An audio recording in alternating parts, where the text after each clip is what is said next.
चल चल सखी हाँ पूजा करे मैया के शरण में कॉपी कलम धरे। चल चल सखी हाँ पूजा करे मैया के चरण में कॉपी कलम धरे। सुन को भी माँ को हुआ ना बाजता धनम जहिया के गाना झूमत गौवा जमाना बाजता धनम जहिया के गाना। चल चल सखी हाँ पूजा करे मैया के चरण में कॉपी कलम धरे। सुन को भी माँ को हुआ ना बाजता धनम जहिया के गाना झूमत गौवा जमाना बाजता धनम जहिया के गाना।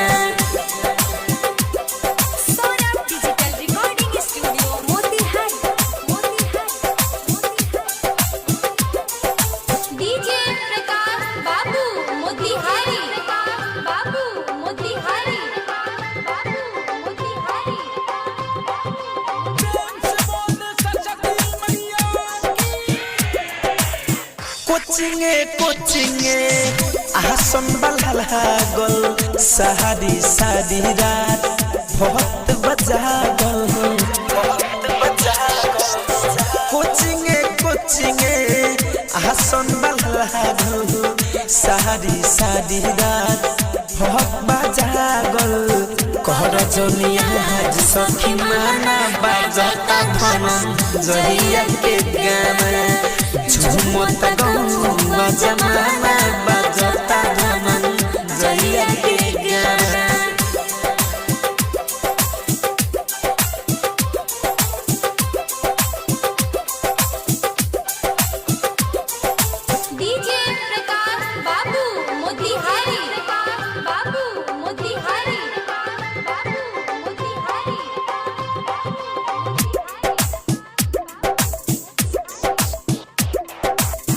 इनका पदाया कोइली जब महतारी एही से राइटर भइले बीरजस बिहारी।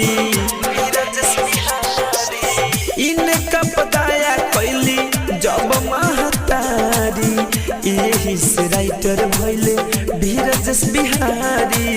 सौरभ को कभी ना भुलाना बाजता धनम जहिया के गाना झूमत गौवा जमाना बाजता धनम जहिया के गाना।